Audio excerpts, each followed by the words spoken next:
on a daily basis. So the consideration to increase may be considered maybe after this cohort of new funding model complete their course in the next 5 years, maybe. I don't think that's very good news. So I think we keep the interest the way it is. He wanted a lower interest. He didn't want a higher interest. You are talking about.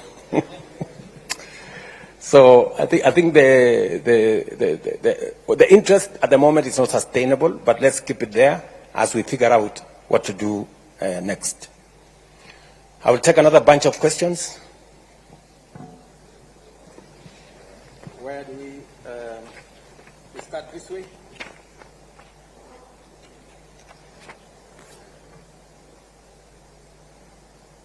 Commander-in-Chief, my name is Felix Ocheng. I'm the president of Daystar University.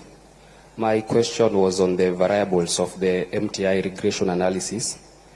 Like the independent variables, like the primary school one went, the high school one went, may not really reflect their level of need. Some of us happen to be beneficiaries of well-wishers right from preschool.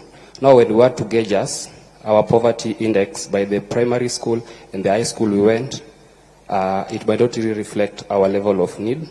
And as though there are appeals, they are not always successful, and this is to the detriment of our constituents. And again, Your Excellency, I know you've talked about capitation and about maybe trustees owning private and public universities, but I'll give you a case study of Kisii University. They had an influx of students and their facilities were so stretched. Whereas a school like Daystar University, we have a state-of-the-art School of Law and School of Nursing, and these facilities are laying bare, and some of these students could also come and learn with us. Thank you. Thank you very much. Sorry. Okay, maybe I take another. Yeah, maybe this way. Thank you very much, His Excellency. I'm Ongaro Richard from Jaramogi Oginga Odinga University. I have but a question. In the first case, I want to ask the people from the health board. There are 40 years per now, but when we joined, we applied for these loans. And so I'm expected to settle my loan, that is summing to almost 240 plus the interest. I know it can't exceed over 300,000. But today, with the new funding model, how much are these students expected to pay at the end of their 4th year? Another question. You say that the banding began in 1986, but it never sounded like it sounds today. We never knew that these bands existed. Okay, maybe the ideas and the ideologies are good, but the mode of implementation has gone astray.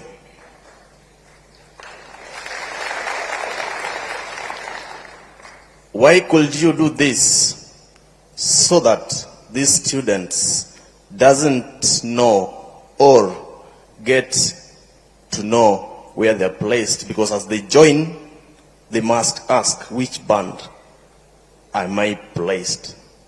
So that they can know which fee they're going to pay. His Excellency, in the field of education, is a place that requires silence. It doesn't require spectators or fans to cheer as we sit in class to take our exams, or a referee to be biased on the other team.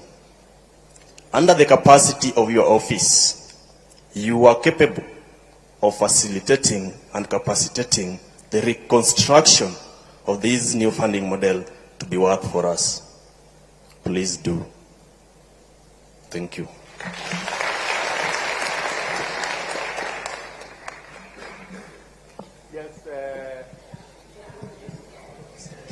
Thank you for this chance. Okay, they are saying too much behind. Maybe after you will come forward, yeah.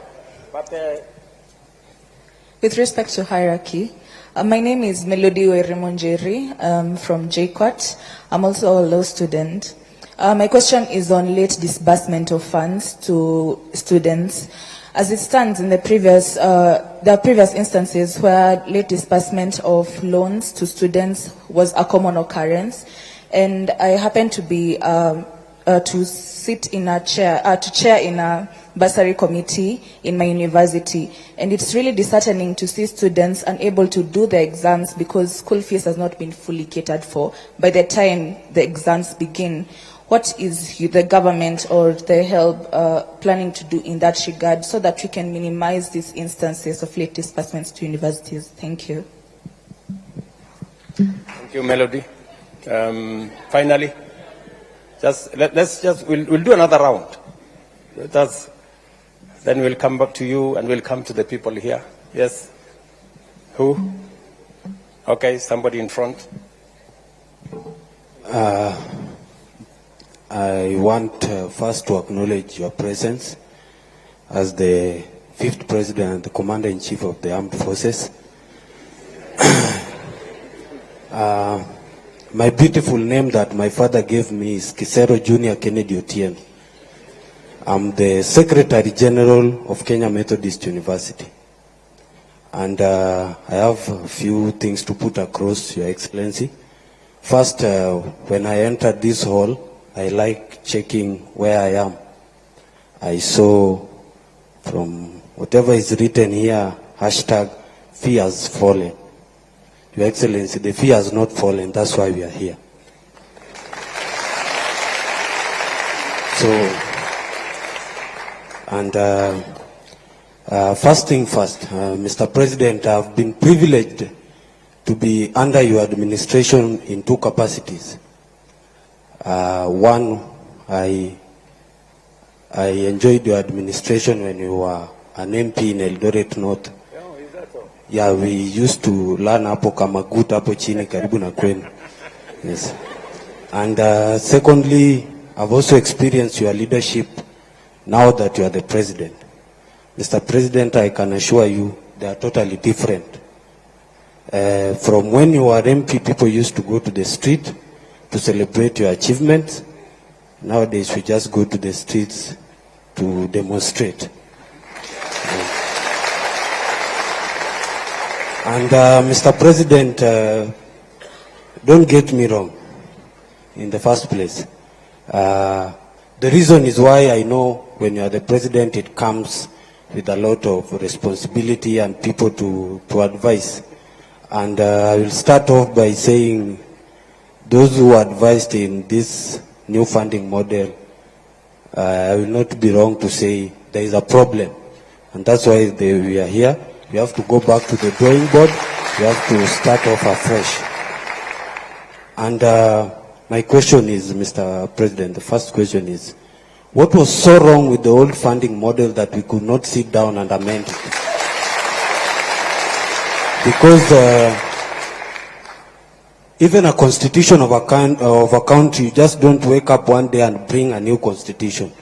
We always go and say, hii clause imetufinya kidogo kama wananchi. We go to the parliament, they amend it, and they take it to the president to assent and sign it. So I feel we should go back to the old funding model and amend it. Because, Mr. President, we don't lack stakeholders, we don't lack resources.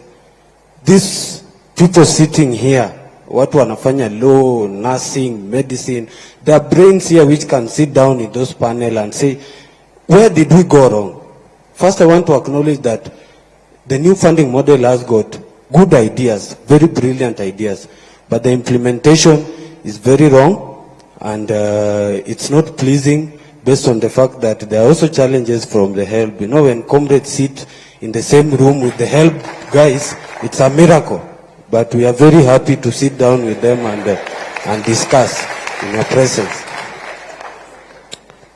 Mr. President, I want to also talk about, I come from KEMU, which is a private university.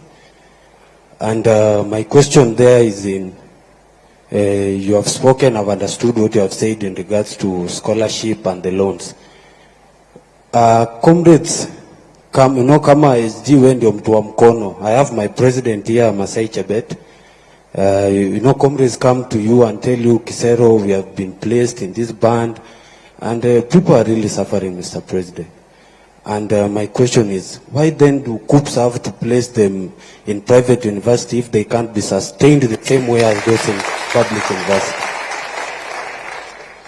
And in that regard, Mr. President, I acknowledge that you have said the government, Kidogo too, this is my chance with the Mr. President. You have acknowledged that the government said it has debts, and my university is one that is in the same category. Tunadai the government. They have been so lenient enough to allow students to learn with the limited resources they have. Tunaomba tu hata kidogo ndio university iendelee kufanya kazi, because we need to learn, those who we are there in Kenya. Then Mr. President, recently you were awarded a beautiful degree at Baraton University, if I'm not wrong. Yes. Honorary. Yes. Degree at Baraton University. And there was one picture that really took my attention. I know most of you saw the picture. There was a little girl called Naomi who was in the midst of graduates, and he was there admiring all the graduates, the beautiful gown. Then I asked myself, why does this new funding model want to kill the dream of that young girl of one day graduating?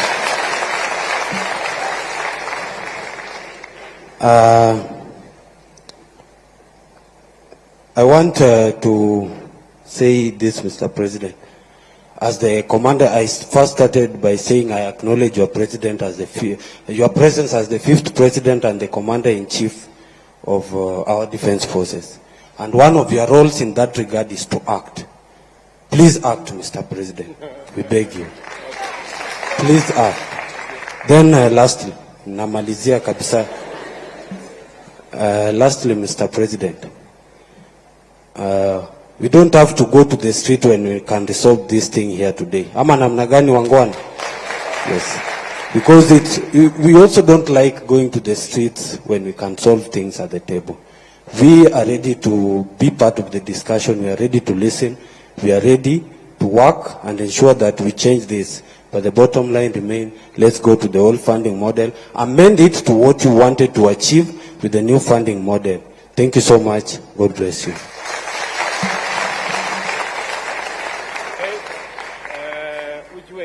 We are finished with here? Let us go. Let's go here now. I think we are making one round. We started there. We came here. We came there. Okay. So where? Maybe in front here or somewhere. Yeah. Okay. Your name, please. Asante sana mtukufu rais. Jina langu ni Brian Waka kutoka chuo kikuu cha Rongo. Tunapokusanyika hapa siku ya leo kwa ajili ya kuzungumzia masomo katika vyuo vikuu, mtukufu rais, hatuwezi soma pasipokuwa na usalama. Tungeomba utupe usalama sisi wanafunzi katika vyuo vikuu. Aghalabu katika kila chuo kikuu tuwe na police bases ambazo zitatusaidia, kwa sababu comrades wanapenda kuona mpira usiku na wangependa wapate usalama. Jambo la pili, bwana rais, jambo la pili nitazungumzia uongozi wa wanafunzi katika vyuo vikuu. We need a student body, an active student body that will fight for our priorities and our grievances in that commission, or rather that committee that you set for academic, or rather to do investigations on how we are going to better our learning programs and institutions. Therefore, Mr. President, tuko hapa viongozi kutoka vyuo vikuu mbalimbali hapa nchini Kenya. Na hivi karibuni tutazindua chama chetu, na tungependa bwana rais, katika baraza lako uweze kutupa fursa ya kuweza kuwa na mwakilishi wetu ambaye ataweza kuleta mambo ambayo yanatusumbua kule kwenye ground. Mimi napenda sana naibu wako, huwa anatuambia kwamba yeye anasikiza ground akikuambia. Kwa hivyo we need also someone in that committee that will help us bring our ideas on the table. Thank you so much, Bwana Rais. Asante. Thank you very much. I think those are 4. Let me answer those ones again, and then we will come back to another round of questions. Felix Ochieng, I think right here. You said that correctly that some of the criteria used in this whole assessment of the funding model is what primary school you attended, what secondary school you attended, and that kind of classification. Let me tell you, Felix, that it's important because I will tell you that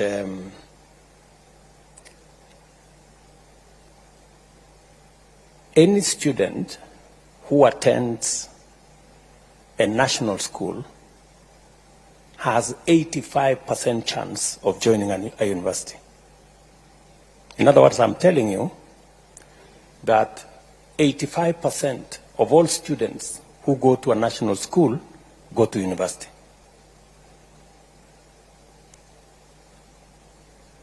Only 10% of students who go to a day school have a chance to go to university.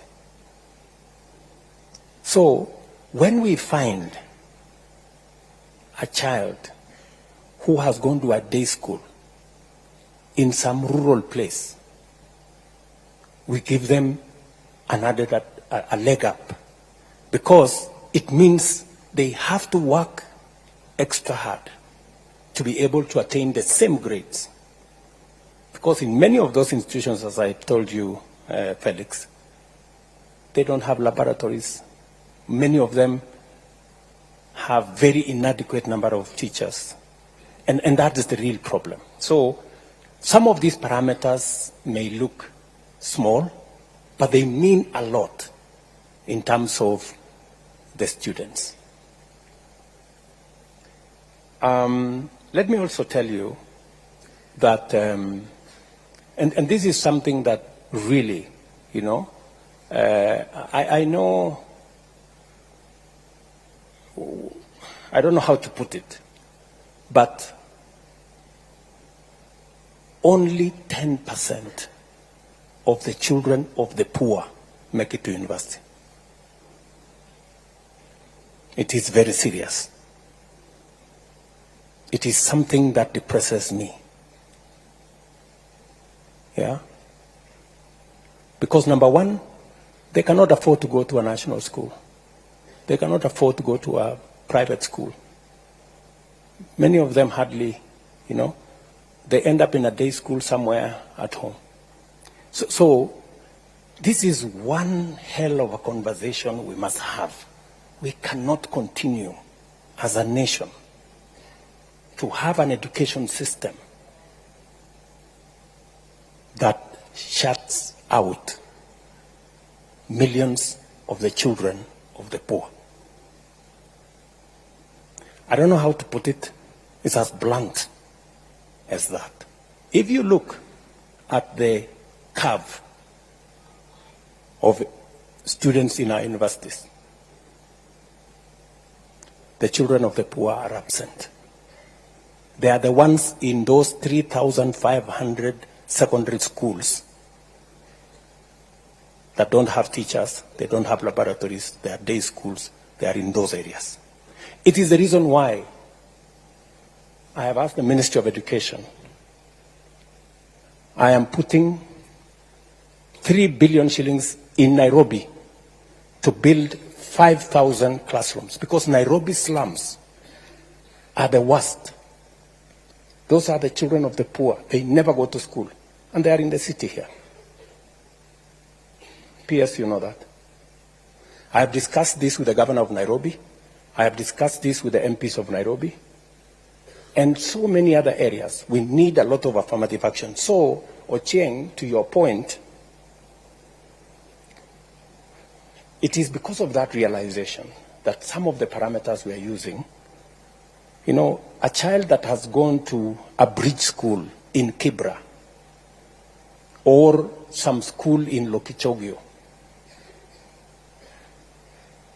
you know, it is something for us to consider when we are looking at how to place them. So we will continue to improve on the model. We are not saying the model is perfect, but I think to a great extent it is towards 95% in the right direction, and we will keep improving on it. Mongaro Richard, you have told me that by the end of your 4th year, your loan will be something like 240,000, right? And you are asking me what will the new guys, what will be their loan after 4 years? It's going to depend on the course that they are pursuing. Let me tell you, Richard, you know, we have to be brutally honest with ourselves. The old model, the differentiated unit model, assumed that all courses were the same. And a course in medicine costs the same as another course in a different subject. The reality is that it is not. University chancellors are here. Vice chancellors are here. I don't know whether university vice chancellors are here. Who is willing to tell us that there is a difference? Yeah? Yeah, they are here. There is a difference. And this model recognizes, this new model recognizes that a course in medicine costs 600,000 to train. A course in education costs 180,000 to train. And therefore, for a student doing medicine, Government of Kenya gives more for the student doing medicine as a percentage, because it costs more to train that student. And if we don't give more to train that student, we will end up with a student who is, with a graduate who is half-baked, because we didn't give them the resources to train the student correctly. That is the difference between this model and the other one. So there is every reason why we have to interrogate this model. Let me ask, any vice chancellor who is willing to tell us, you know, don't worry about kusalimiwa. Sisi wengine tumezoea kusalimiwa kila siku. But you know, the truth is the truth. It cannot be changed. I want a vice chancellor who is here to volunteer. On, yes, Mwalimu, and you say which college you? Your Excellency, I happen to be the Vice Chancellor of Alupe University. Also previously a member of the Presidential Working Party on Education Reform, and a member of the party that recommended this model. And we agreed. You know, let's listen. You know, we are intellectuals. Yeah. You know, and intellectuals, you listen to reason. Yeah. You know, we are not a mob. We are people who want to reason. And I like what Junior here, Kisero, he said. He said, we want to listen, we want to challenge, you know, and we want to be part of the solution. So let us listen. And you can challenge what the professor is saying the same way you are challenging what I'm saying. I mean, it's the right thing for intellectuals. Professor. Your Excellency, I'm going to pick on a course in my university, which we are beginning in September, and that is a Bachelor of Science in Nursing. A Bachelor of Science in Nursing in preparation for that program, we've had to spend almost 3.8 million to prepare equipment for nursing, even before we start. It's not the same as preparing students for teacher education, where I need the 4 walls, I need a micro-teaching lab, which does not cost even a quarter of what it will cost me to prepare a nurse. And indeed, the skills lab for nursing alone, even when Q was telling me I'm ready, they have still been given other things to buy, are going to cost me 1.67 million. So preparing a nurse is very expensive. And so we cannot have the same cost for preparing a teacher, preparing a doctor, preparing a lawyer, like the differentiated unit cost was doing. Indeed, colleagues and our students who are here, some of our universities were paying us 60% of our salaries using the old model. But right now, if I am able to get the correct banding for my students, Your Excellency, I'll be able to support even capital development within my institution within the next 2 years. And that is the truth of the matter. I will not have to beg for money and ask for money and wait for capitation. But I do take on board your concerns about the correct banding, so that there is a normal curve depending on how we deal with our students. So, Your Excellency, I will say all courses don't cost the same. And our students should appreciate that if we get this money and we don't do our best with that money, then we are responsible for what is going to happen. Thank you, sir. Thank you very much, Professor.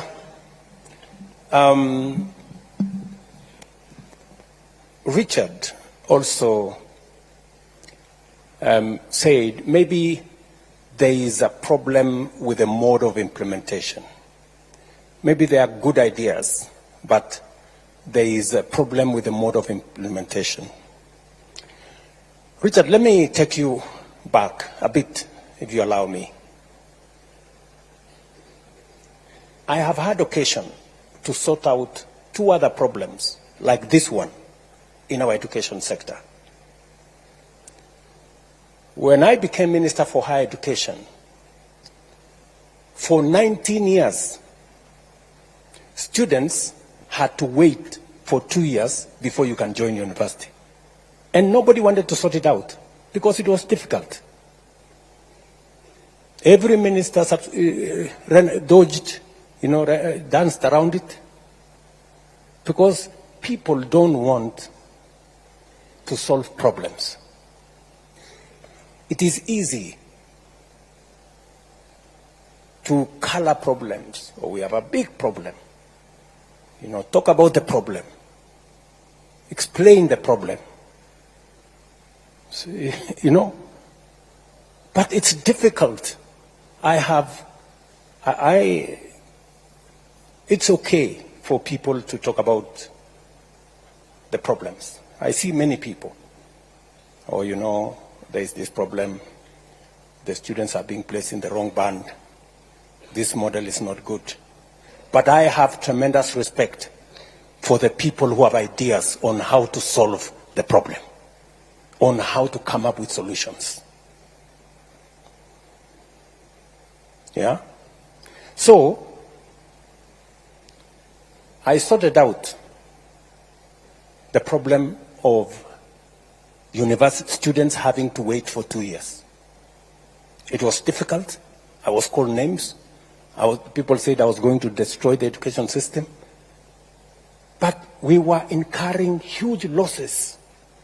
A student finishing Form 4 and waiting for 2 years, many of them, by the time they were going to university, many of them had dropped out. Others had gone to pursue other things. Some of the girls had gotten pregnant, and it was just chaos. So I took it upon myself and drove a program that eventually, in 1.5 years, we sorted out the problem. Number 2, We had a big issue, a big conversation, as I told you earlier, about education and the absence of technical education in our system. I took it upon myself, and I am very proud today that from 30,000 students in our TVET, we today have 700,000 students, and we don't have a skills gap that existed before. Again, it took a lot of courage. This too is one such challenge. I'm asking you guys, let us solve it together, the way Junior here said. And we can do it together. We can do it. So,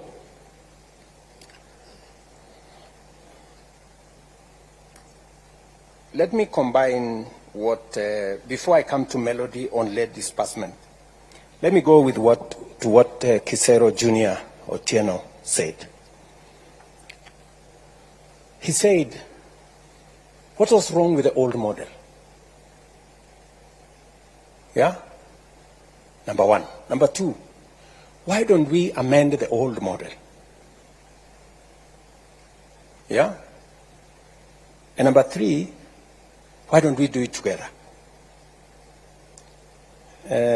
Junior, let me call you that. You're so right. I will tell you what was wrong with the old model. And then I will tell you what we are doing with the new model and how we can do it together. I don't know even whether it is me to say what was wrong with the old model.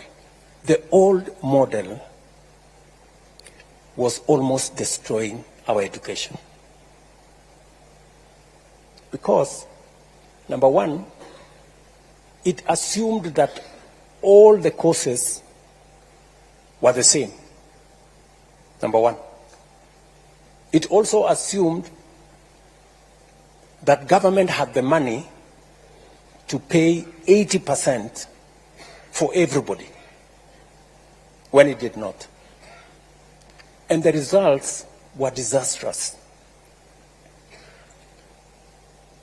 Scott Theological College, a university, closed down because of the old model.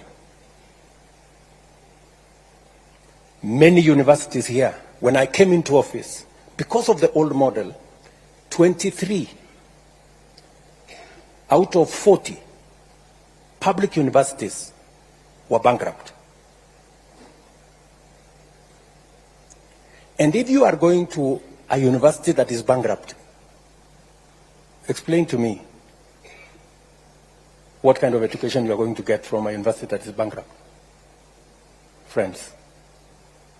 And are there university chancellors here, vice chancellors here who know how serious that is? What was the situation? Yeah? Are they here? Vice chancellors, say many.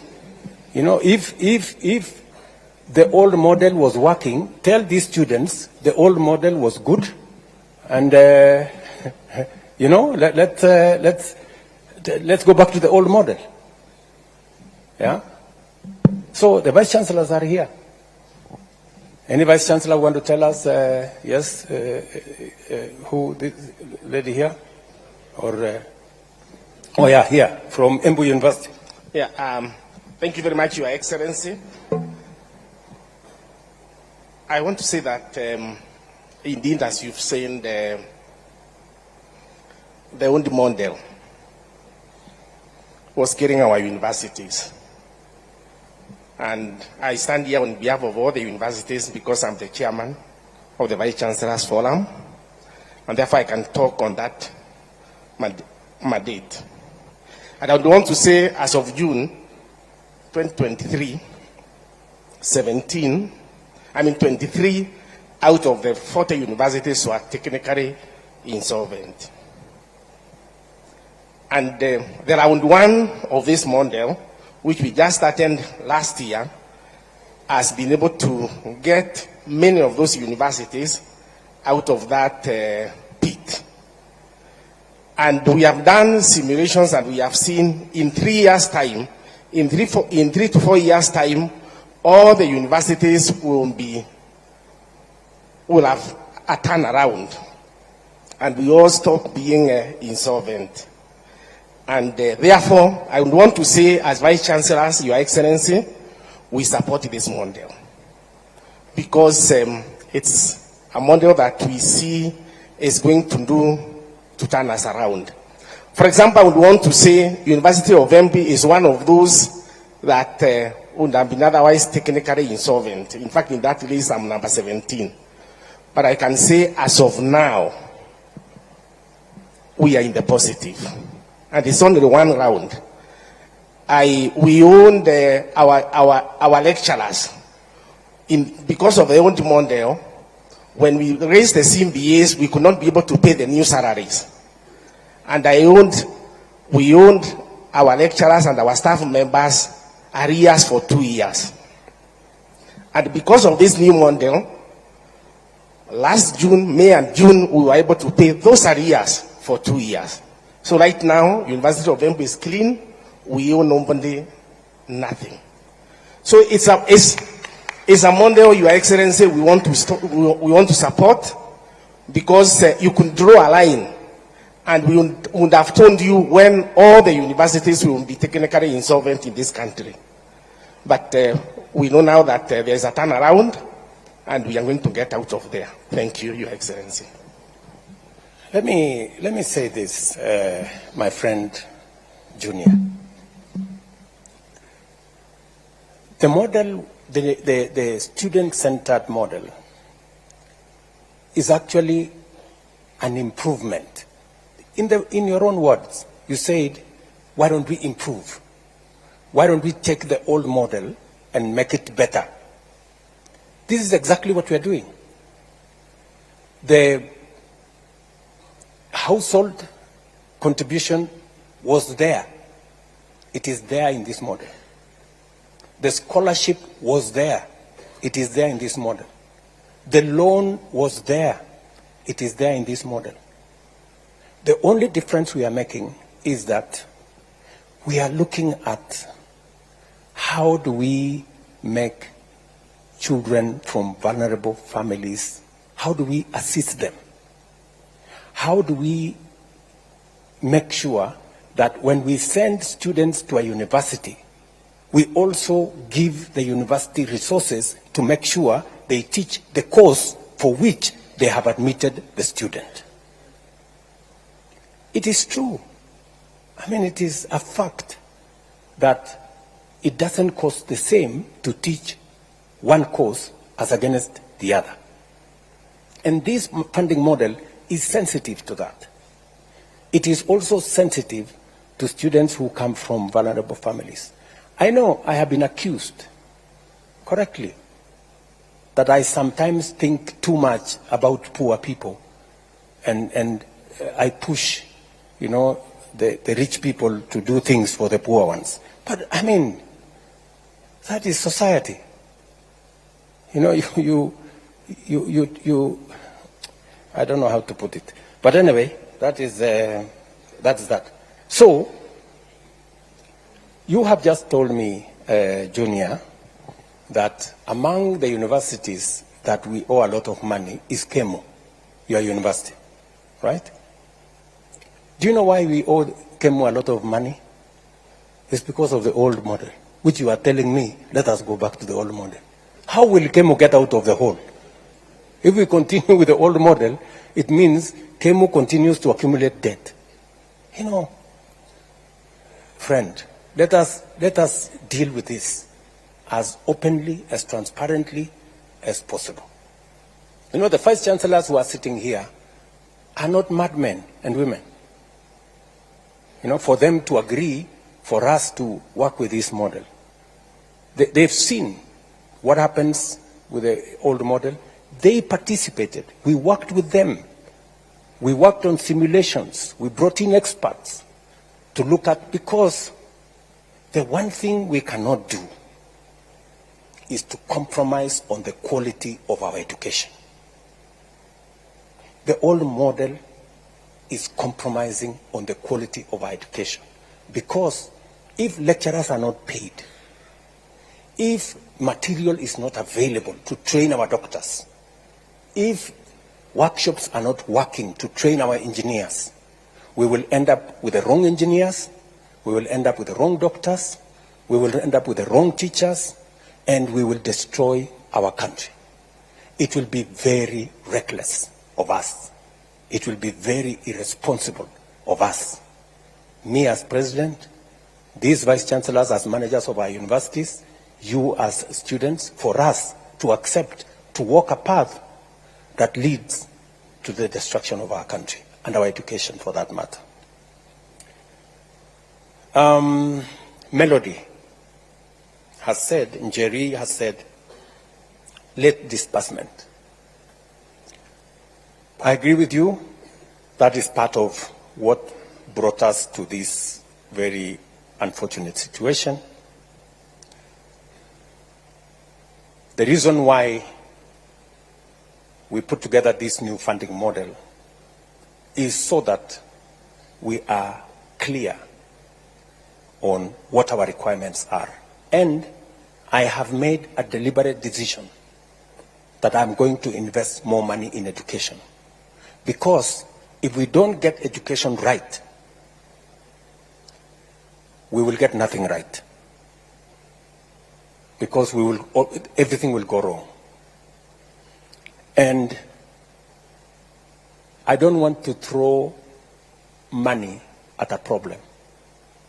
I want us to invest money in a plan that is well thought out, because I would have just decided to put money. But you put money in a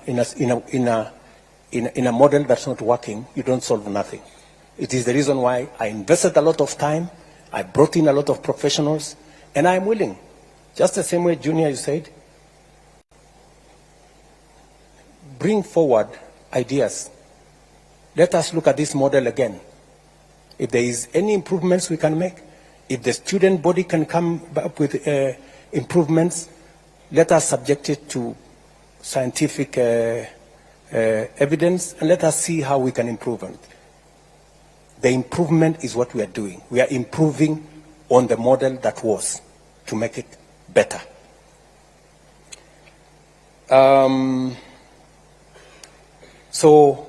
Njeri, we have taken time this time round to make sure that as we implement this model, it is tied to our financial resources. We have clearly identified how much money we need. You know, we based the old model on assumptions, which assumptions were wrong and almost collapsed our education system. This time round, we are using empirical figures. That's why we are feeding them into our budget so that we give the universities the money that is enough to teach every student for the course that they have been admitted. It is not necessary for us to tell a university, teach for us this doctor, and we have given them money enough to teach a teacher. It is not right, because they will not do it. And if they do it, we will end up with a half-baked graduate. Brian Waka, usalama. Umesema ya kwamba pale university mnataka usalama. Na nakubaliana na wewe 100%. Sasa sijui makarao nikituma hawa pale, si mtawashughulikia kweli? I agree with you that sometimes the security situation in some of our universities is wanting, and it is a conversation I can have with the vice chancellors. If the vice chancellors can give us details of where they need support to make sure that our universities are safe, we are prepared to have that conversation. And if the student body can work with the vice chancellors and work with us so that we can identify areas that we can improve security in our colleges, that would be a good thing. I agree with you that an active student body that is representative of the student views and interest is necessary and is important. And I support the democratization of university leadership so that they can better represent the student body. You have also asked me whether I can establish a mechanism where I can directly listen to some of your views. I am happy to do that. If you can tell me what mechanism you want to use to engage with me. I think I have tried to engage with some of the university student leadership. Just make sure that when you come with that leadership that will engage with me, wasiende kusalimiwa kwa sababu sasa wanaenda kuteswa, so we can have that conversation. I think those are the issues so far. I can take another round of I think the lady here is, or there is a gentleman there, maybe, or the lady. Okay, the lady here. Thank you, His Excellency. My name is Marceline Mugesi from Muranga University. And mine is a suggestion and not a question. We have funds allocated to the constituencies to provide bursaries in the constituency level. Why can't these funds be given to help to increase the scholarship part and reduce the loans given to the students? Thank you.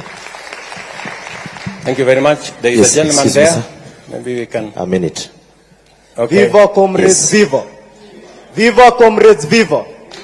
I am Gishangi Gitonga, the JCOT Secretary General.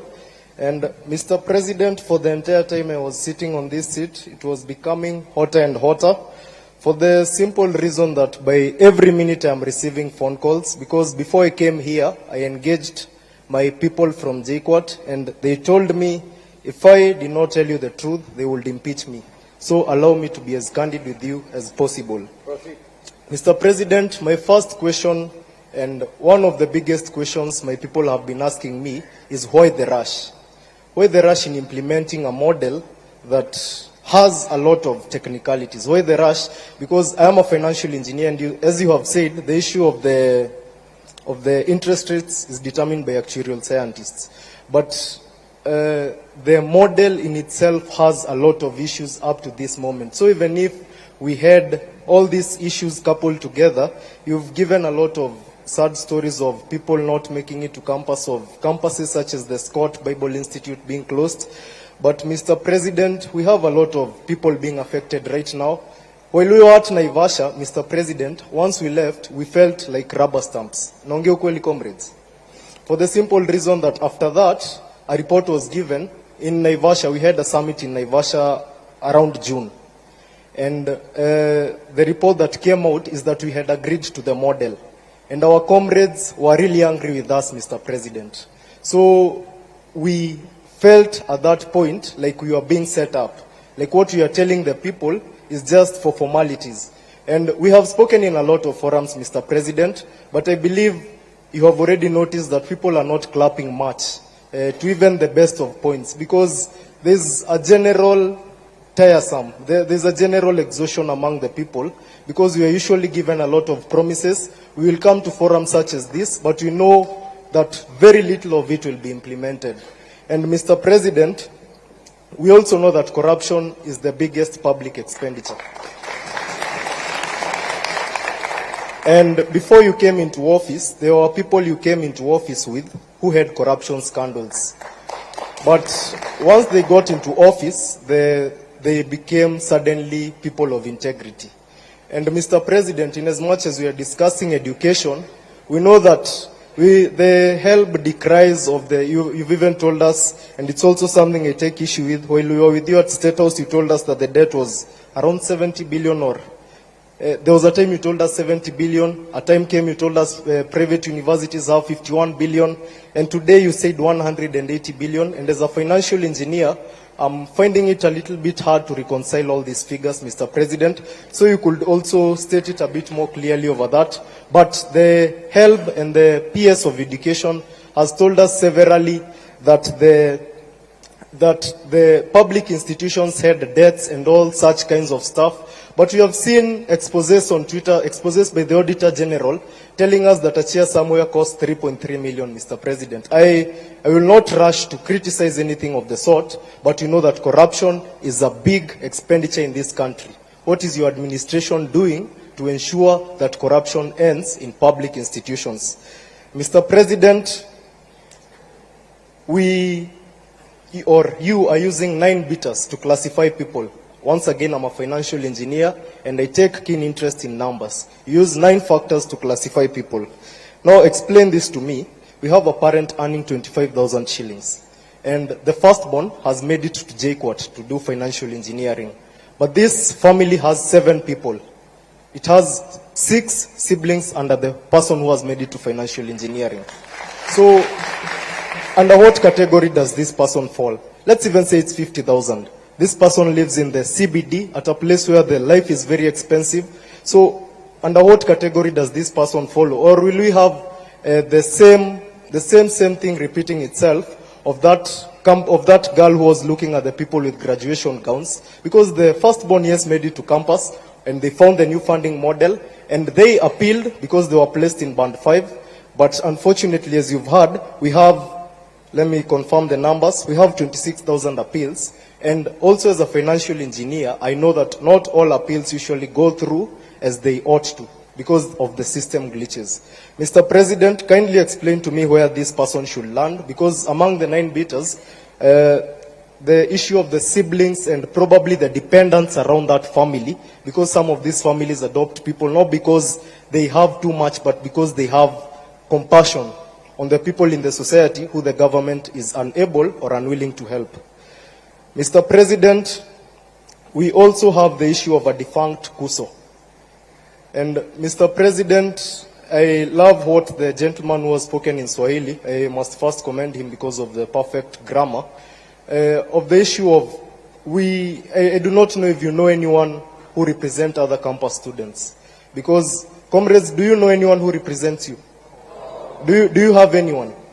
So, Mr. President, I would like to urge you to probably constitute something that will even be recognized by the government, because as students we have been crying, as student leaders we have been crying for a very long time of people who are there to just by themselves curse, Mr. President, people who are there not to represent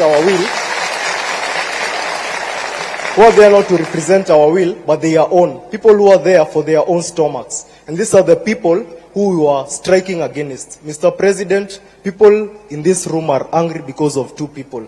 One, it is you. I've told you I'll be impeached if I do not tell you the truth.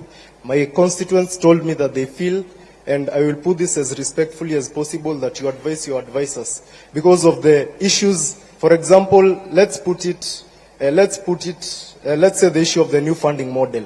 Mr. President, the only person who has explained the new funding model in the best way is you. So my constituents were asking me, as in, shouldn't the people in charge of that ministry be able to put it better than the president himself? The other person that the comrades are very angry with is in this room, seated somewhere in front, Mr. President, somebody who has been claiming to represent our interests. But comrades, does that person represent your interests? Does that person represent your interests? So, Mr. President, if anyone comes to you claiming, Mr. President,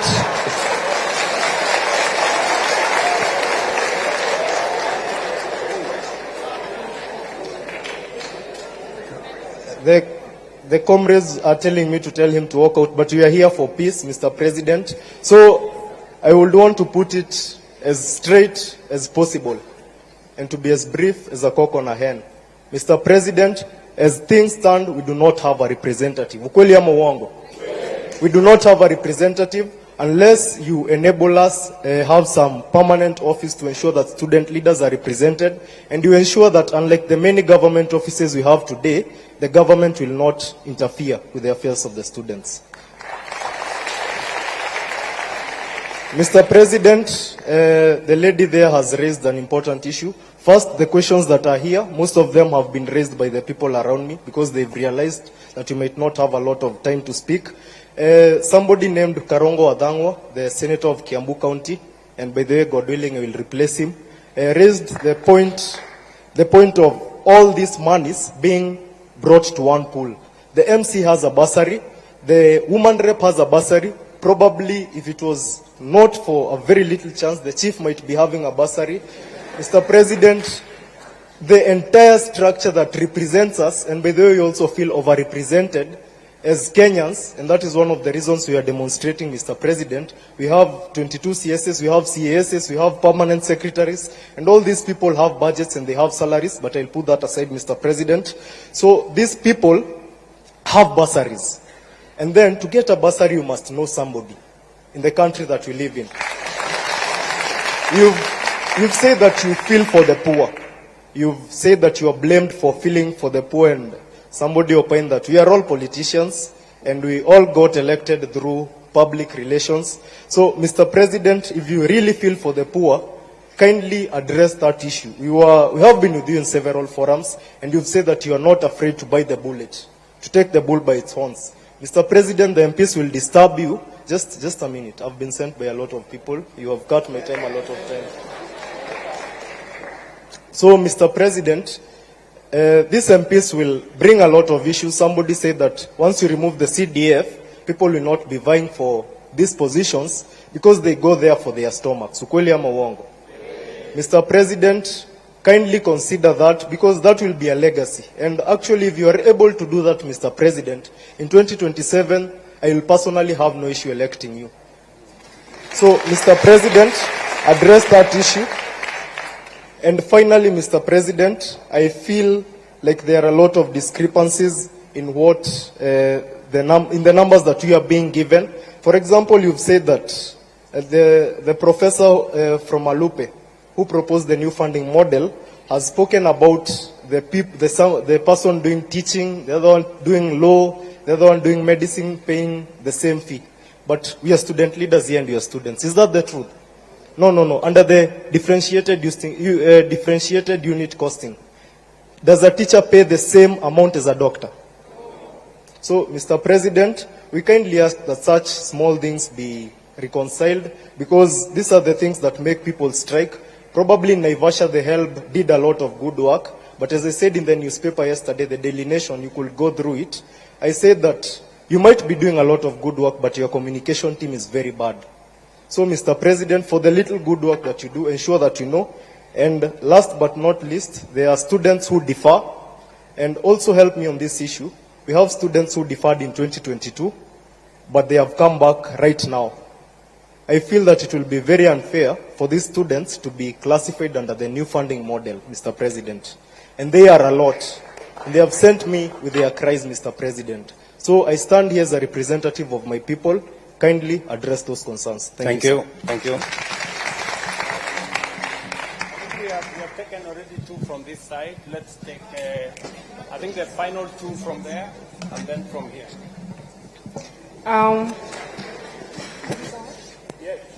My name is Mwangale Agneta Nafuna, Director of Social Affairs and Special Needs, Moi University.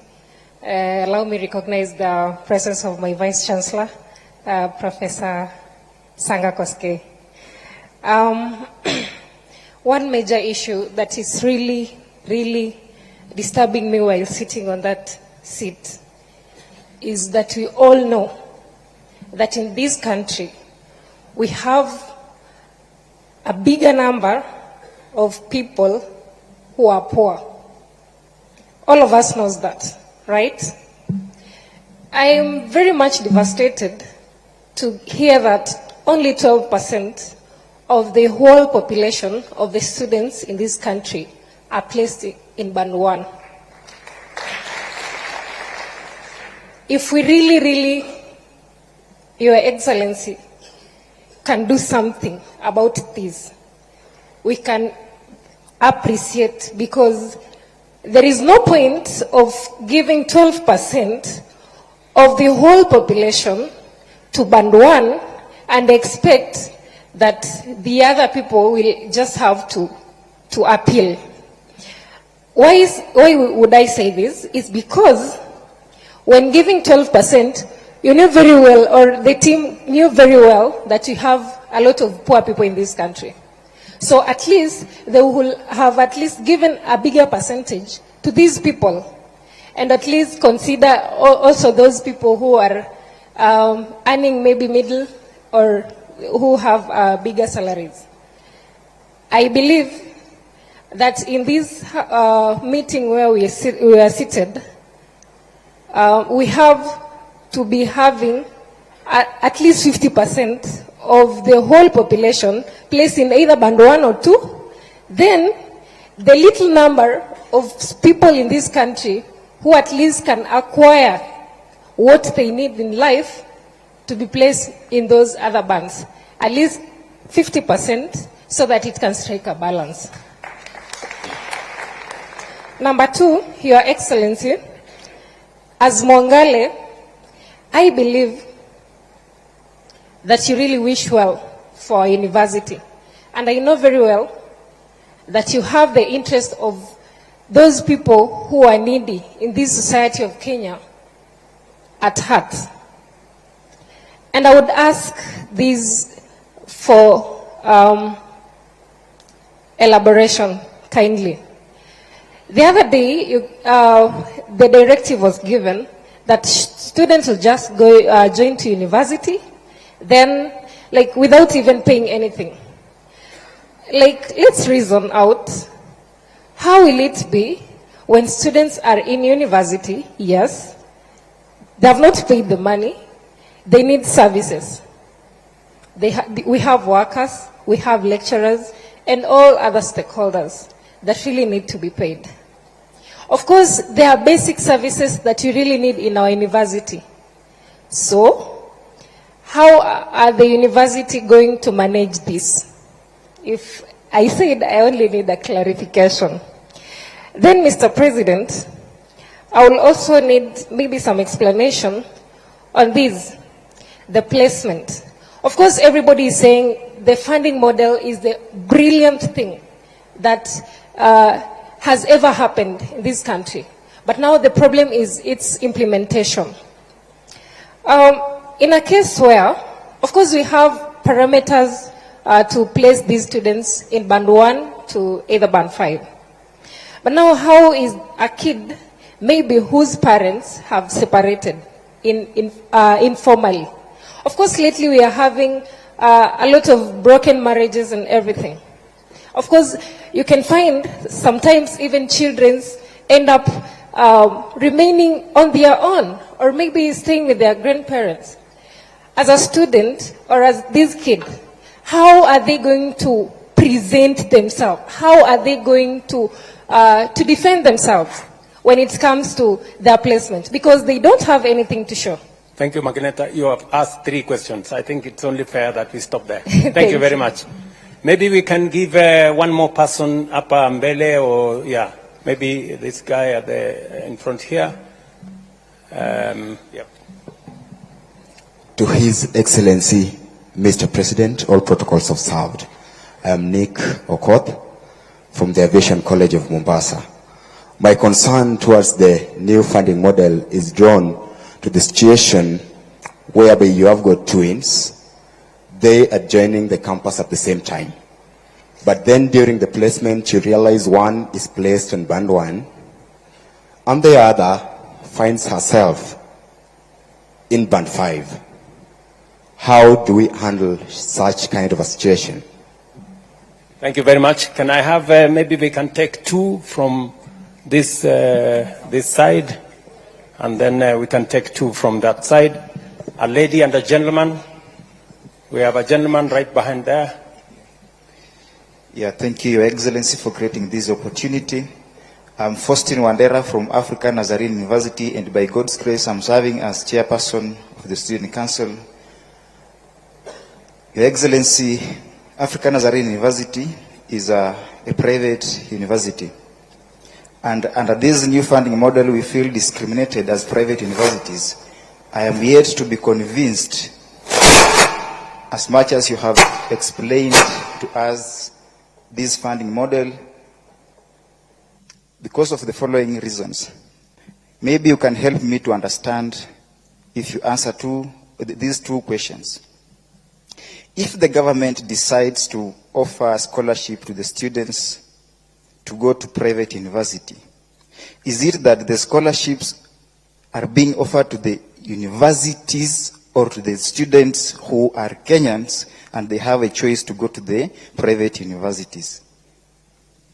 Number two, Your Excellency, if I believe the funding model is running, if this model is going forward, then we are being forced as the student leaders in private universities to also find the solution. Just the way you committed to the people of Kenya, I also committed to the students of African Nazarene University that I will have to make sure that also your needs are met. Your Excellency, if this model goes on, I have a solution. We have a solution which is an initiative. It is called ASOSI, that is African Nazarene Student Organization Scholarship Initiative.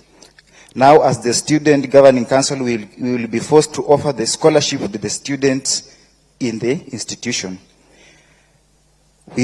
Therefore, I have to ask that under this initiative, kindly, Your Excellency, can I get from you in your capacity 20 million to give scholarships to the students?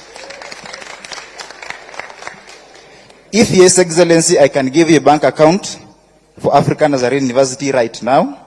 You can just send the money there. We will allocate with the team and we will give the report to you. Thank you. A lady this time round. Let's get a lady. Hello. Hello. Yes, I'm Teresia Nzisa, and from Taita Taveta University, Special Needs Secretary. Then here mahali hapa mahali nimekaa tulikuwa tumekusanyisha maswali kwa Omar. Then anaezongea juu nimepata mic.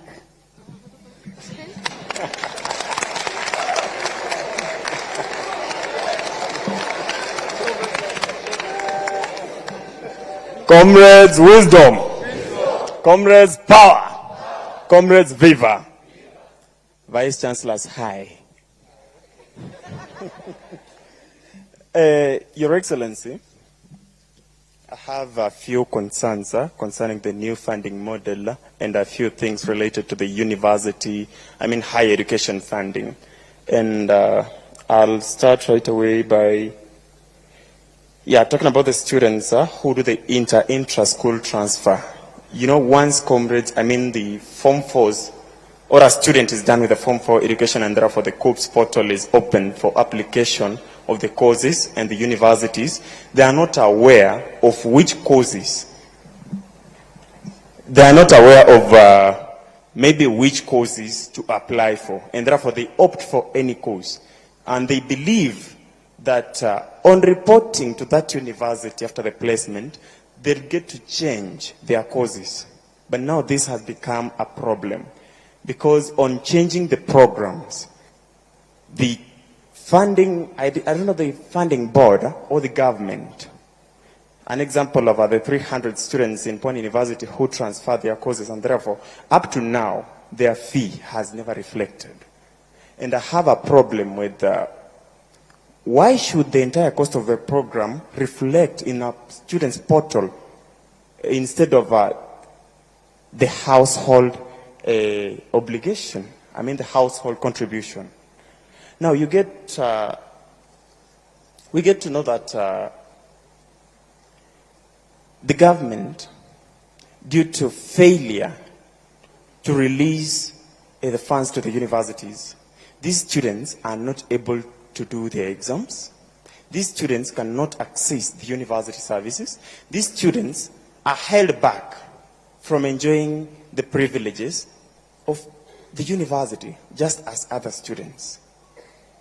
I'd really love to hear you respond to that. Secondly, in Naivasha with the PS, though she gave you a contrary opinion or conclusion, she told you that we agreed to everything and we said that the model is really working, which was not true. Actually, we told her that for this model, if we have to stick to the new funding model, let us do away with band 4 and band 5. Because these are the problematic bands. They are the bands that are creating so many problems to the parents. In Pony University last week we had students joining, and majority of them came with their parents. So you find that we are helping in the admission process, and a parent is coming thinking that I'm part of the administrators, crying that, oh, my student is placed in band 4, like my net worth is 0. What should I do? Na anatoa machozi. Really, Mr. President, I thought this government is for mama mboga and mtu ya boda boda. So what do we do to search, or rather to help such parents and students? Number 3, you said that if students can propose better ideas to make this model work, then I'm a social scientist. I can offer one. Now that my wise colleague there said that we have so many bursary kits in different dockets, starting from the MCA up to the presidential, your office also has a bursary. I don't know if that is true, but you know it yourself. So if we can constitute it into one kit and make education completely free, or reduce the cost of programs, that will be very appropriate, and this model will work. Number 2, I asked myself, now who sits back and decides that now this program is going to cost this much? Who? I think the Vice Chancellors and you know better. Do we have a fixed figure that should be the, hii lazima tu hii cost of hii program, for example, medicine should cost this much? So we can reduce, right? So if we have a reduced cost of programs, and let's say, for example, you have those, maybe the impossibility of band 4 and 5 being done away with, now we have band 1, 2 to 5.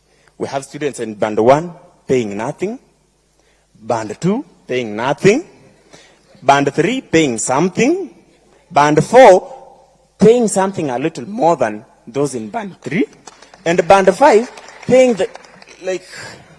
that way this model will work. Mr. President, I can assure you. Thirdly, we've talked about the corruption in the institutions. We have this seat. Mtu akikwambia this seat costs $1 million. That's crazy. We have this thing called a procurement act or procurement something. Like each and everything has to be procured. We have those procurement officers. Those are the sources of corruption. Mr. President, if you have to do something, then start with doing away with those offices. How the hell can we have a seat here costing $1 million when we know the actual price? So can we have the procurement act done away with? Thank you, Mr. President. Thank you very much, my friend Omosh. Is that your name? Omosh? Omash? My name is Omar. Omar. Okay, Omar. Thank you. Let's take 2. I am informed that we are running behind time, but I will take 2 more.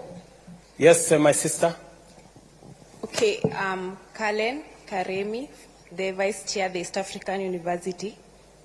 Mine is on what you have said about the private universities. For example, let me give you a case of myself. I studied in the village a day school. Let me recognize the school St. James Kiarida.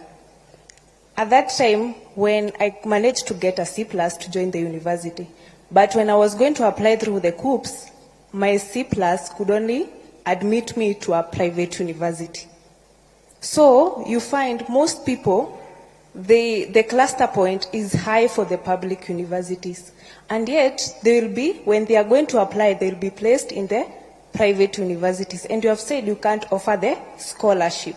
Right now, for me to pay the 19,000 that I'm paying in the private university I am, my parents are really struggling. That is for a fact.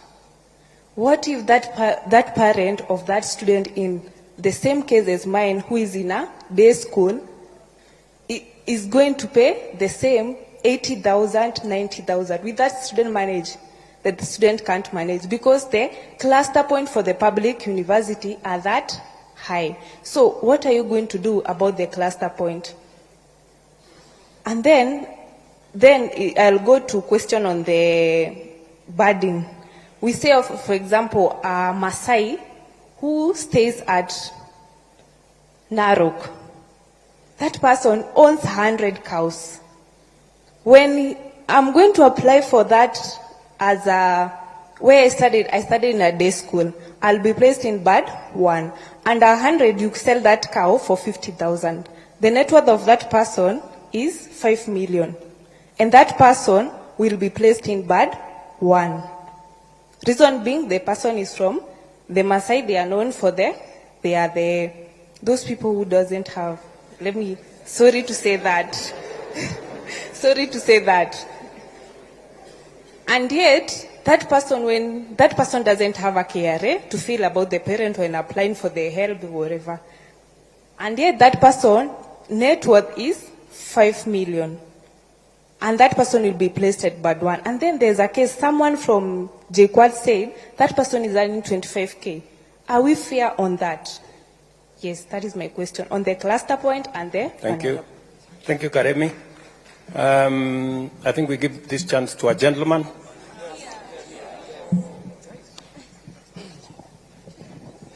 Thank you so much. I'm Vincent Tarus, the president Moi University, and I'm also a finalist doing medicine and surgery. Okay, thank you so much. Number one, Mr. President, I'm really not happy at how we were discussing figures of expensive courses. Yes, it's true that the government is paying a lot for students doing the expensive courses, but we also have to look at it from the student side. And these are the figures. I'm going to use figures for a student doing dentistry. And of course, with these figures, you could estimate those who are doing medicine, engineering, and all those expensive courses.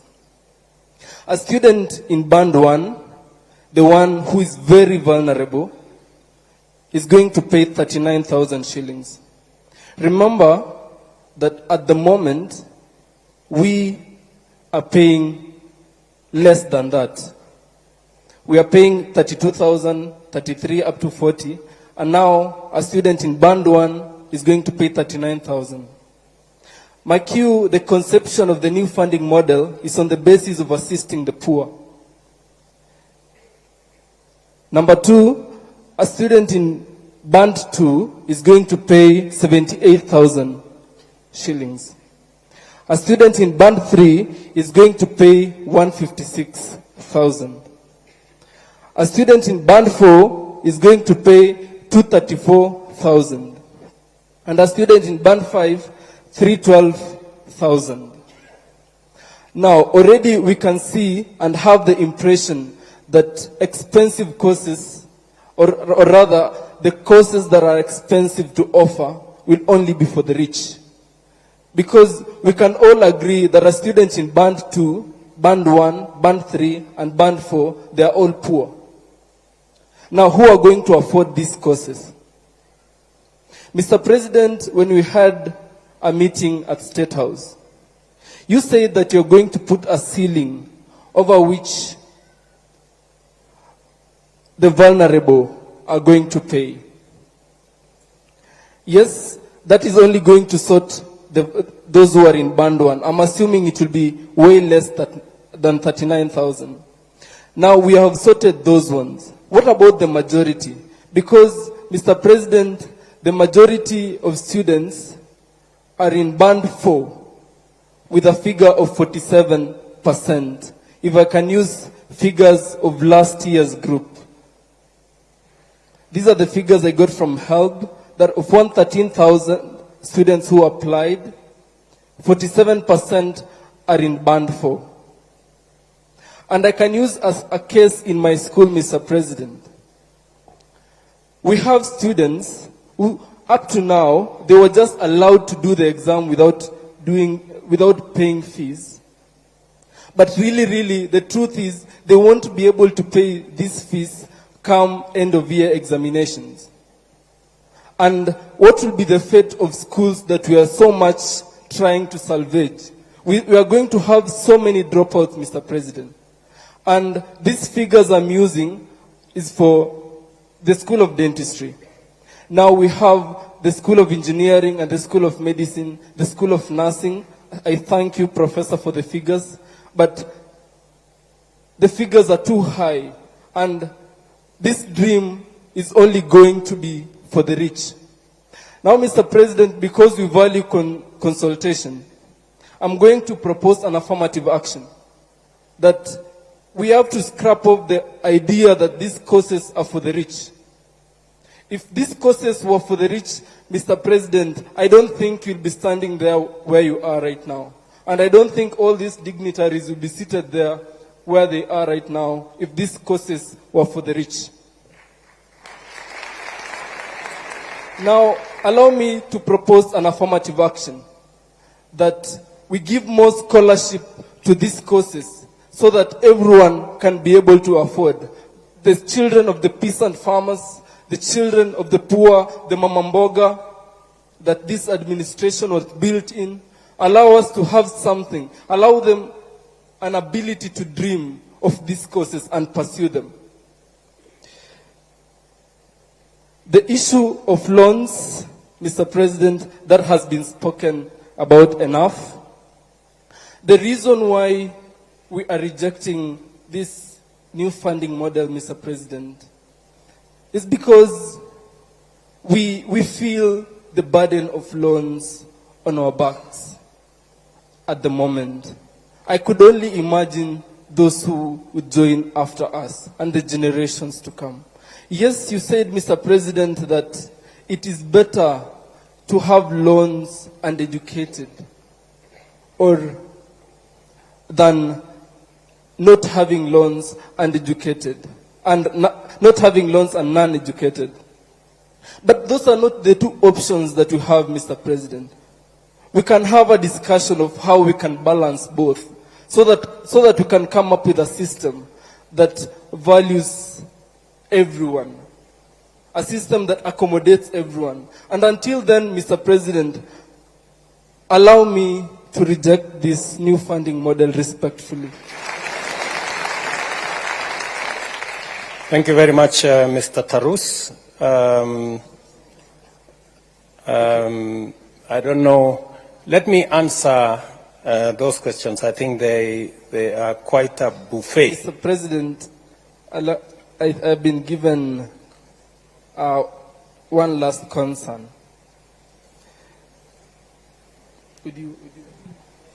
Okay, it reads, yes. Please, okay, the issue of student independence and admin stepping on student leaders. I think this is addressed to all our vice chancellors, the management of our schools. Kindly allow student leaders to run the activities with the autonomy that they deserve. Thank you so much. Thank you very much, Mr. Tarus. Let me start with Mungezi from Murang'a University. I think, yeah. She suggested that why don't we consolidate all bursaries? The ones for the MCA, Member of Parliament, Women Rep, Governor. Somebody suggested that I have some bursary. I don't have. Just for the record, I don't have any bursary kitty.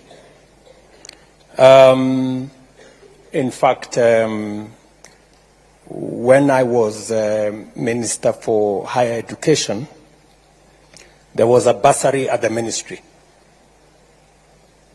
And that bursary used to benefit people who have connection. The CEO of Help then knows. I said that bursary should be transferred. It used to be 100 million shillings every year. I said that bursary should be transferred to Higher Education Loans Board. In fact, it is the money that began the capitation and scholarship for our TVET institutions. I agree with you that it's a positive proposition. It is something that we need to have a conversation about. It is something that I will engage governors about, because in our constitution, it is the counties. Once money has been given to the counties, I have no authority as president to decide for the counties. But I think a national conversation that consolidates all these bursaries, and then we see how far it can go towards making our education affordable, is a very positive conversation. I am ready to engage in that conversation and provide leadership in that conversation. My good friend Gishangi from JKUAT has asked me, why the rush? I am tempted to say that, if the situation our universities were in is not serious to warrant us to have this conversation, and by the way, it took 6 months to 8 months of a conversation with different professionals. It was not something that it was over one night or a weekend or a week. It is something that was very clearly thought out. And you said something like, we make promises that we never keep. Let me tell you, this is one commitment I made. The universities are here. The vice chancellors are here. They can tell you the commitments I made on this model were delivered last year, and it is making a difference in our universities. That is the reality.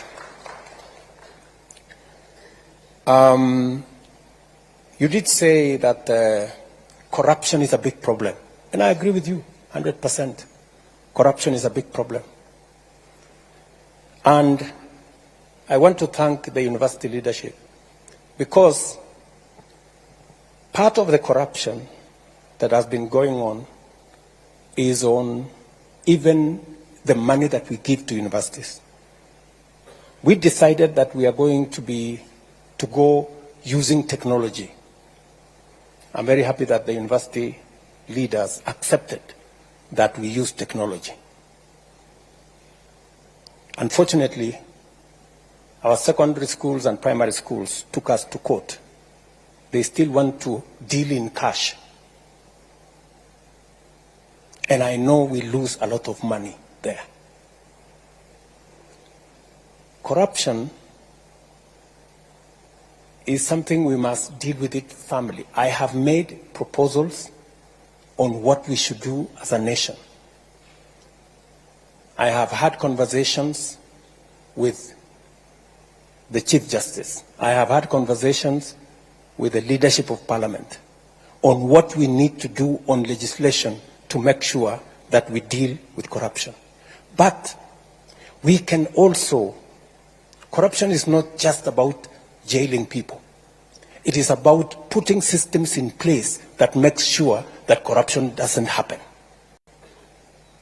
And one of them is to use technology to make sure that we are sure of what we are doing.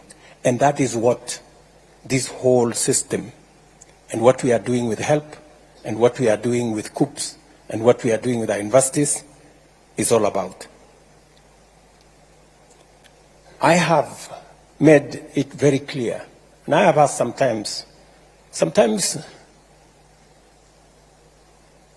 we investigate an incident or a corruption case, and people rush to court and we are given an order, you cannot investigate so-and-so. We have situations where we have been told you cannot charge so-and-so. They've gone to court and obtained an order. We must interrogate corruption so that we make sure that we deal with it from all angles. You have given a case of when somebody has 50,000 or earns 50,000 or 25,000 and they have siblings in university. Maybe they have one student in JKUAT, they have another student in another university. Higher Education Loans Board, can you help me explain how do we treat that parent? Mr. Gishangi wants to know what category is that student? Can you help me? Thank you, Mr. President, for this opportunity. I'm not working for HELP, but I am a member of MTI Task Force and a lecturer at Laikipia University. My name is Dr. Alex Kibet, and I'm going to explain my understanding of this MTI. From the question that was asked was, how do we treat someone who has a lot of dependencies? And from the questions that an applicant is asked is, how many dependents do you have? And the main reason why you're required to give that particular response is so that the MTI can be able to calculate a per capita of that particular household before, which is going to be used as an input for determining your score, and which is going to be used as an input for your final score that determine where you will be banded. And maybe to just say something, Mr. President, as an addition to what you have said. They have indicated, or you have indicated, that there are 10 indicators that show, or that are used, or that work as a variable. There are actually 10 super variables that are used to determine your level of need.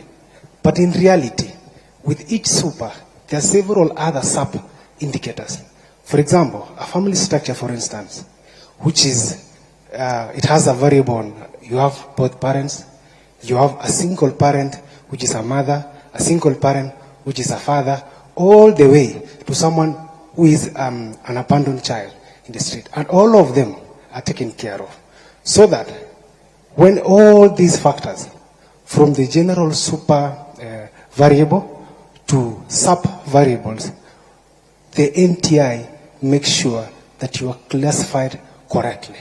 The only challenge, my President, that we experienced, because I was at least part of the team that analyzed the information, is the quality of information that our applicants provide for that particular system. This is a system that whatever comes out of it depends on what we input. So if we don't provide the correct information, then we're going to be banded wrongly. And because we are coming from a point that this is a new system, one of the recommendations that we gave to HELP and higher education was, please leave a room so that if there is anyone who may have submitted wrong information, can still re-provide an information that can be used for reconsideration.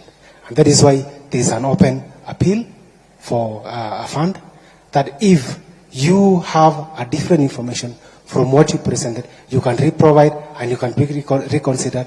And from the first information you've been given is within the next 3 weeks, that is going to be reconsidered. There's something else again, Mr. President, that I would also wish to state. Is there's something on what if a situation changes in your course of your studies? How are you going to be taken care of? Let's say today you have both parents, and at the second year of your studies, something happens. Again, that is a factor that during our task force we considered and said, if a circumstance change, like your parents, guardian loses job, your parent loses job, you lose parents. You can provide the information that please reconsider my banding or my categorization so that I can have a space or be treated where I am supposed to be. There are some other small recommendations that we have suggested to them, and we hope they are going to work. Thank you, Mr. President. Thank you. Do you have anything useful to add, Mr. Kingori? No, Your Excellency. I think Dr. Kibet has said it well. Okay, thank you very much. So I think that is the information, Mr. Gishangi. You have also told me that there are people who masquerade as a representative of students.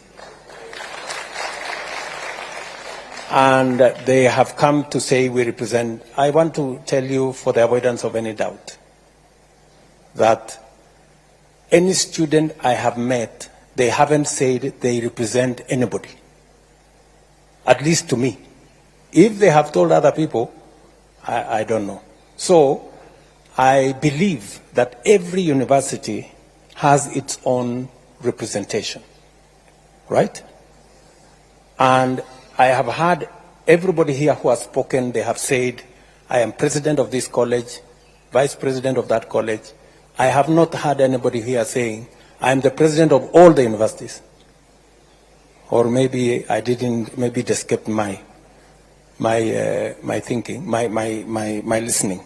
So I don't think there is anybody who has come to me to say they represent all the students of the universities. And if you are asking me that you want a representative body of all the students, that is a conversation I'm willing to have. And the universities, the leadership of universities should be part of that conversation so that we can all agree what mechanism are we going to use. Are we going to have elections in some form? Because, I mean, we are a democracy.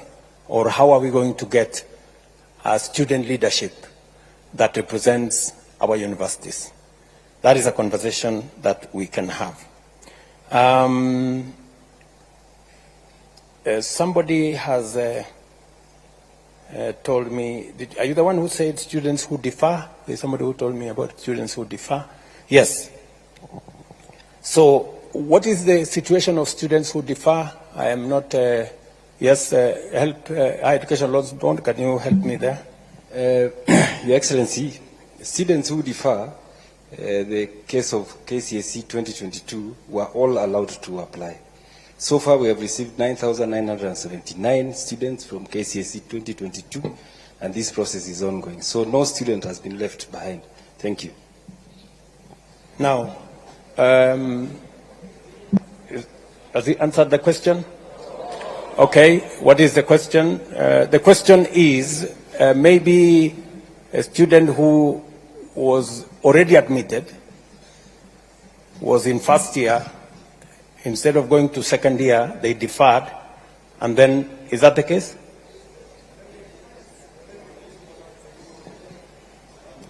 Okay, okay. Which model? Are they coming? Okay, I think what the question is, those ones who you are now considering, are you considering them under the old model, or are you considering them under the new model? They are being considered under the new model. Yes. Yeah. Because the model started considering students from KCSE 2022. If you are from the previous years, that is KCSE 2021, 2020, and the previous years, then you fall into the old model. Thank you very much. Now, my good friend Gishangi says he wants to replace my friend Karungo Dangwa. I wish you well. I know you have said that if I behave well, you might consider your vote for me in 2027. But Mr. Gishangi, I want to tell you that my focus is not in 2027. That's not my focus. My focus is in transforming Kenya. That is my focus. You know, there is always you know, a belief that we must focus on the next election. Good people, there is more than the next election. We need to do and make the right decisions for Kenya now. If we make decisions merely because we want to be popular, that's how we get ourselves into the kind of situation our country is. That's where we end with our universities in so much debt, because we are unable to make the decisions that will get our universities out of trouble.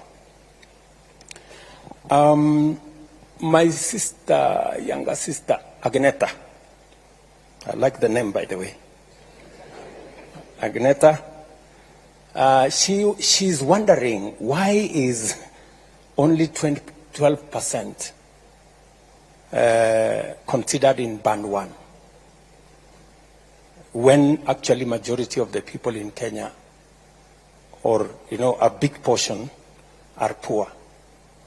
You know why, Agneta?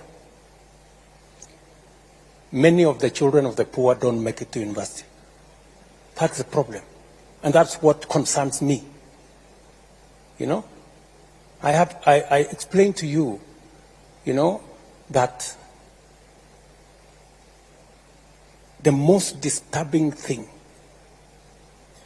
is that the children of the poor are not in this conversation.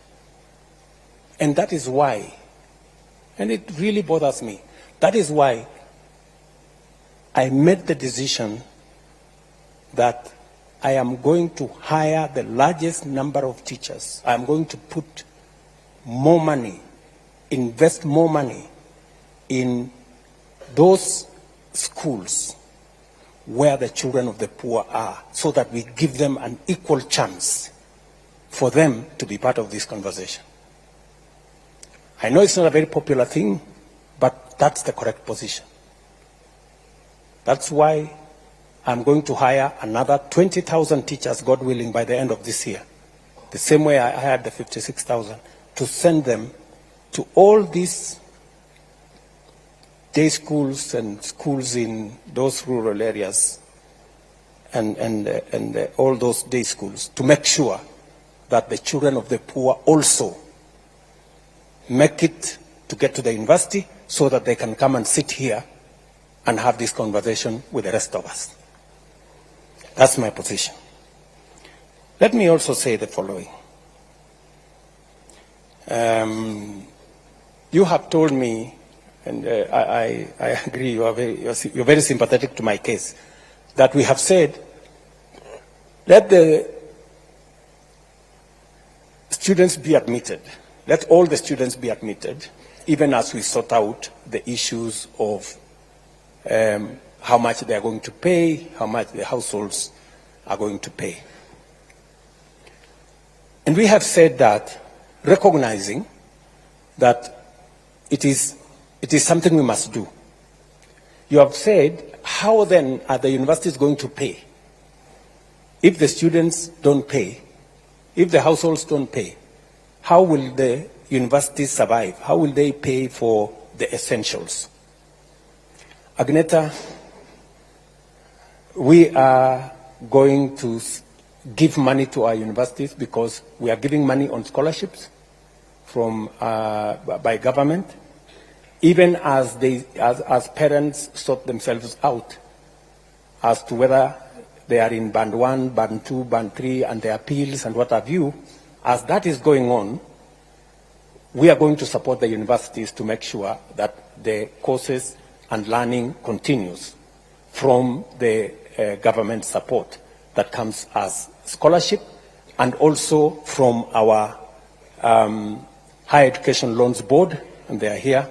They are going to be forwarding the money that is on the loans aspects to the universities as well. So that's how we are going to support the universities.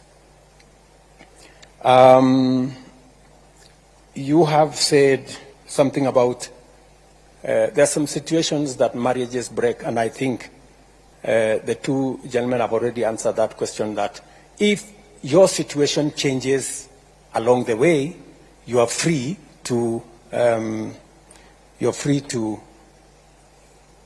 bring back your new status so that you can be reconsidered accordingly.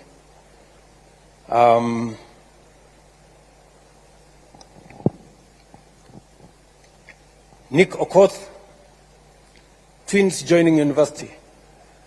Higher Education Loans Board, if we have twins joining university, what is the situation?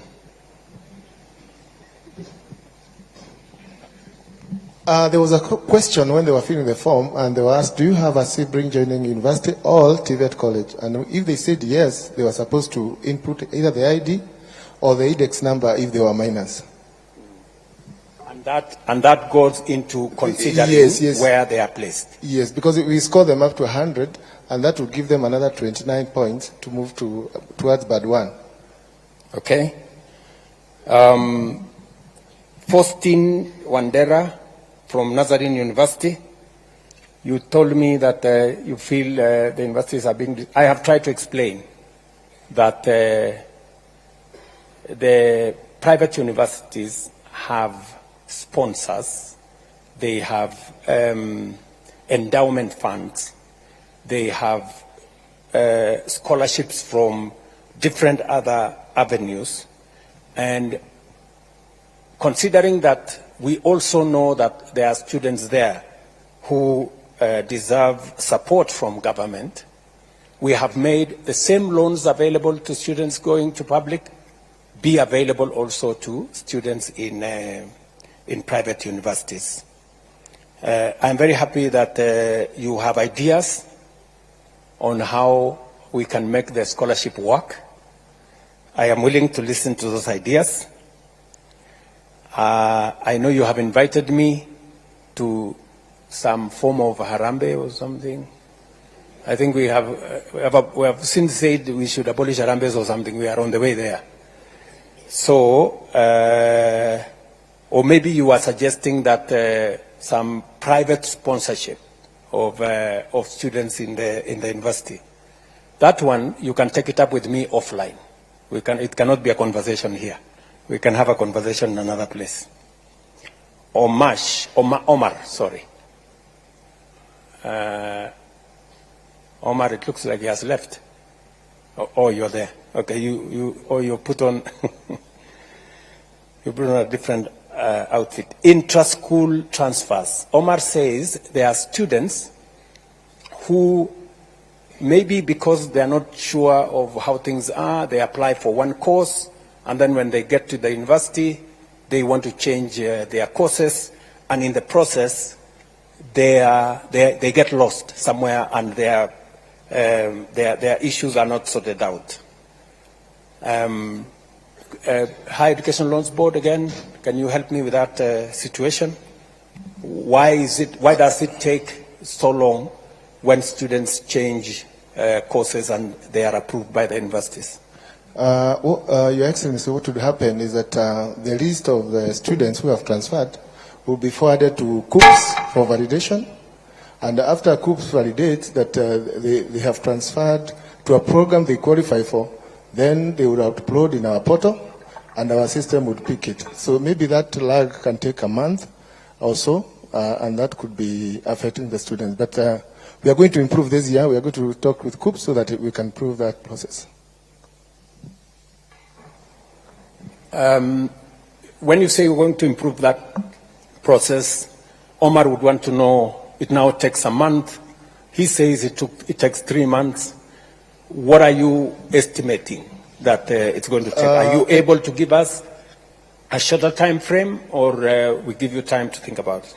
I think it's even engineering has been done where COOPS, I'm sorry, I'm talking on behalf of COOPS, have availed the transfer module to the universities. I don't know whether the Vice Chancellors can confirm that. So now you don't have to send documents to COOPS. The Vice Chancellors would log in and effect the transfer there, and they validate in real time.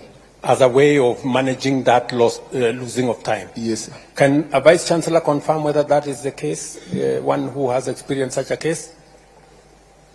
Where is the Vice Chancellor? Yes, there is a mic behind you. Your Excellency, my name is Professor Biambo, Vice Chancellor, Meru University. I would like to confirm that that is true. We can now transfer online and it's done real time. Thank you very much. Thank you very much. Why should the whole fee reflect instead of the household? Just hold on, Omar. I'm still answering your questions. Just tuliza boli kidogo. Omar is asking why should the whole fee reflect? All he wants is the fee to reflect on what the household is supposed to contribute. I think initially the letters that went out had the full fee, the cost of the course, and that is what brought a lot of confusion. The ministry then instructed, and I think the PS can speak to this. Yes, PS. Your Excellency, there had been a lot of confusion in terms of what the students contribute in terms of fees as compared to the actual cost of the programs. So we thought it was important to share this information so that students can appreciate that a course like medicine, for example, is 612,000, but the government is shouldering a portion of this cost of the program, and the households only pay a certain amount. But Your Excellency, we've been in conversation, and when we realized that was a problem, we withdrew the letters, and we have released new letters that just indicate the amount for the household to contribute. Thank you. Thank you very much. I think initially, Omar, what the point was, you know, sometimes people don't appreciate where we're coming from. I think so there was an attempt to say, okay, this course costs so much. The government is going to pay so much. You're going to get loan of so much. And the household is going to pay so much. Unfortunately, many people misunderstood that and said, okay, the cost costs 600,000, that's what I'm supposed to pay. And that's what brought confusion. So I think subsequently the letters were withdrawn, and now it's only showing what the household is supposed to contribute. You have said about Naivasha that there was a problem in Naivasha, that you guys were in Naivasha, and I think there were some agreements that maybe were misrepresented. I was not aware. I was briefed by the team that was in Naivasha. It was a place to explain, for students to appreciate. Do you want to say something as the team leader who was in Naivasha? These good guys are saying you said what they did not agree. Your Excellency, one of the issues they raised is that they wanted the MTI reviewed, and that's why we put in place the task force in which we have representatives from the Higher Education Loans Board, Universities Fund, Vice Chancellors, as well as lecturers with specialist expertise, and they have been working on that MTI. So one of the issues that should be very clear is that we do not usually use the raw scores. So if, for example, you have 9 dependents, or 5, or 2, or 3, all of these have a weight. And that weight is usually determined by a very random group. So HELP will put a group of students, lecturers, parents, members of the community, church, and they decide how do you think this variable is important in determining the capacity of a family. And so these weights are then looked at scientifically, and in the end, all of these are put into a composite kind of variable that is determined with a mathematical model. And we have all of this. It will be published so that all the stakeholders can look at it and tell us where they think this model can be improved. So that is some of the work that we started undertaking after the Naivasha retreat. Thank you very much. So there was some input from Naivasha on how to take this forward. The other issue that has been, who decides how much it costs? These are empirical figures. It is not somebody from the blues who says this costs so much. There is a calculation of the input into the cost. The vice chancellors here are with the leadership of the universities. They know how to determine how much which course costs. Can one of the vice chancellors help me with how you arrive at the cost of a course? Professor Odhiambo, again. Thank you very much. When a student come to university, say to do medicine or engineering, look at a course like Introduction to Electronic Engineering, then you'll have to put a teacher that is going to teach that course. And you'll have to compute how much you are going to pay that teacher, maybe within 45 or 50 hours. There will be a technologist, a technician. Again, you'll pay that person. There will be the need of equipment that are going to be used.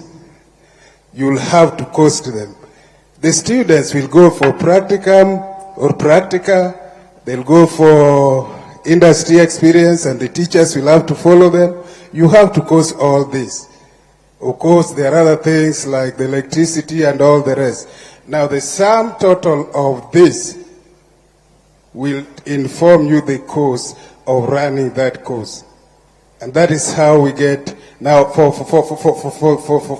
that engineering, perhaps there are 15 units in a year or in a semester. So once you get all that, you have the total cost. Maybe it come to 280, maybe it come to 612, maybe it come to, like it is a financial mathematician who was there, maybe it come to around 275,000 for financial engineering. That's how you get it, and that's what now become the cost of that program. Thank you, sir. So there is an empirical determination of these courses and how much it costs, and we just have to be realistic to it, that is what it is. There is no benefit in assuming that this course costs so much just by assumption. It has to be calculated and it has to be determined scientifically. Cluster points for private and public universities, my small sister here, Karen, said that some of the cluster points for public universities are a bit high. So sometimes you end up in a private university, which I don't know whether you applied for or you did not. Maybe you did not apply for. And therefore, you end up in a situation where you are asked to pay more because this is a private university and there is no scholarship. All you can get is a loan. So how do we determine that? Do we have anybody from COOPS who can help me answer this question, or somebody knowledgeable around there? Nobody is there. I will take it as homework. Yes, maybe my peers there can help me. Professor Mugendi is the chair of that cluster work at the COOPS, so he can speak to the cutoff points.